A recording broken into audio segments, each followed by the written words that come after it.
क्या 1,000 रुपए में आज के दौर में गुजारा हो सकता है? शायद नहीं, लेकिन करोड़ों ईपीएफ पेंशन धारक आज भी इतनी ही राशि पर अपनी जिंदगी काटने को मजबूर है। जीवन भर की मेहनत के बाद मिलने वाली पेंशन राशि बुजुर्गों के लिए ना तो सम्मानजनक जीवन की गारंटी देती है और ना ही बढ़ती महंगाई से राहत। ऐसे में जब संसद से लेकर सड़कों तक मिनिमम पेंशन को बढ़ाकर 7500 रुपए करने की मांग उठी है, तो सवाल उठा है कि क्या सरकार पेंशन भोगियों की इस गुहार पर कोई ठोस कदम उठाएगी? संसद में सरकार ने हाल ही में इसका जवाब दिया है, जो आपको जानना बेहद जरूरी है। चलिए इस वीडियो में जानते हैं कि इस मांग पर सरकार का क्या फैसला आया है।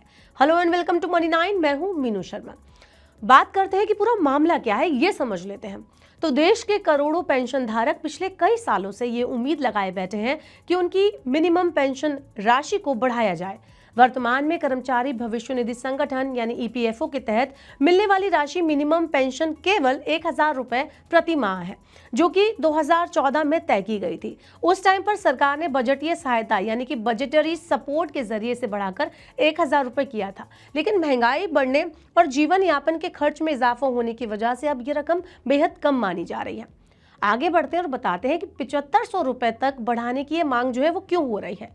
ईपीएफओ पेंशन धारकों, कर्मचारियों के संगठन और संसद की एक स्थायी समिति स्टैंडिंग कमेटी ऑन लेबर ने सरकार से बार बार ये मांग की कि मिनिमम पेंशन को 1,000 रुपए से बढ़ाकर कम से कम 7500 रुपए पर मंथ किया जाए। उनका कहना है कि मौजूदा पेंशन की राशि में बुजुर्गों का गुजारा नहीं हो सकता, खासतौर पर ऐसे टाइम में जब महंगाई अपने चरम पर है, अपने पीक पर है।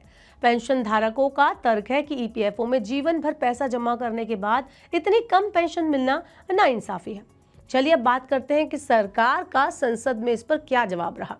तो हाल ही में संसद सत्र के दौरान सरकार से इस मुद्दे पर सवाल पूछा गया। सरकार ने जवाब में कहा कि फिलहाल मिनिमम पेंशन बढ़ाने को लेकर कोई अंतिम निर्णय नहीं लिया गया है। हालांकि सरकार ने ये माना कि पेंशन धारकों की तरफ से इसको लेकर लगातार मांग की जा रही है।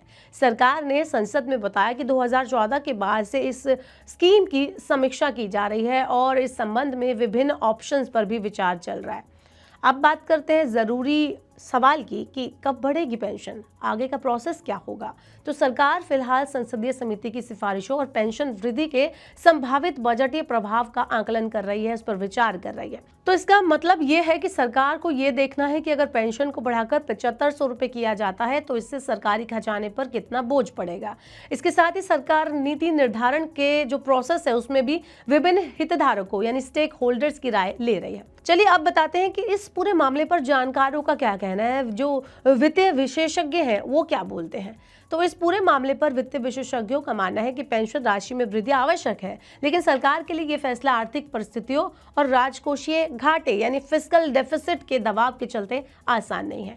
हालांकि विशेषज्ञों का ये भी कहना है कि अगर सरकार सामाजिक सुरक्षा के प्रति गंभीर है तो उसे पेंशन धारकों की इस मांग पर पॉजिटिव कदम उठाना पड़ेगा। राजनीतिक असर की अगर हम लोग बात करें तो 2024 के लोकसभा चुनाव के बाद पेंशन धारकों की इस मांग ने फिर से जोर पकड़ लिया। कई राज्यों में विधानसभा चुनाव भी नजदीक है। ऐसे में सरकार पर राजनीतिक दबाव भी बन रहा है कि वो पेंशन धारकों को राहत देने के लिए कोई ठोस कदम उठाएं और ठोस घोषणा करें। हालांकि सरकार इसे जल्दबाजी में करने के मूड में फिलहाल नहीं दिख रही है। तो क्या फिलहाल पेंशन धारकों को इंतजार ही करना होगा?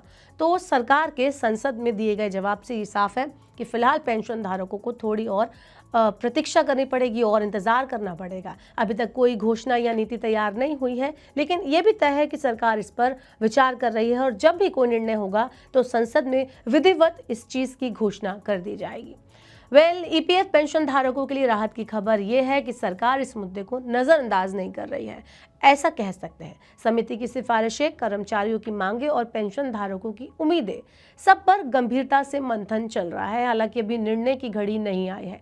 ऐसे में साफ है कि पेंशन की राशि बढ़ने में थोड़ा समय और लग सकता है, लेकिन ये मुद्दा अब राष्ट्रीय बहस का हिस्सा बन चुका है। सभी की निगाहें अब सरकार की अगली घोषणा पर टिकी हैं। क्या पेंशन भोगियों की जिंदगी में वाकई बड़ा बदलाव आएगा? ये तो आने वाला वक्त ही बताएगा। आपका क्या कहना है इस मामले में? आप हमें कमेंट बॉक्स में बता सकते हैं। ऐसी और वीडियोस के लिए देखते रहिए मनी 9 और सब्सक्राइब करें मनी 9 का यूट्यूब चैनल।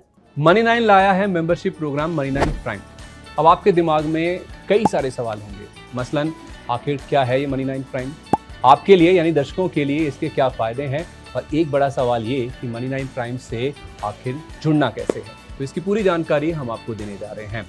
मनी 9 प्राइम में 3 प्लान होंगे, इकोनॉमी, स्टैंडर्ड और वीआईपी। तो फटाफट ज्वाइन कीजिए YouTube पर मनी 9 प्राइम। ज्वाइन करने के लिए मनी 9 के YouTube पेज पर जाइए, होम पेज पर मिलेगा ज्वाइन बटन, इसे क्लिक करें, अपनी पसंद का प्लान चुनें और बस हो गया, अब आप रहेंगे सबसे आगे।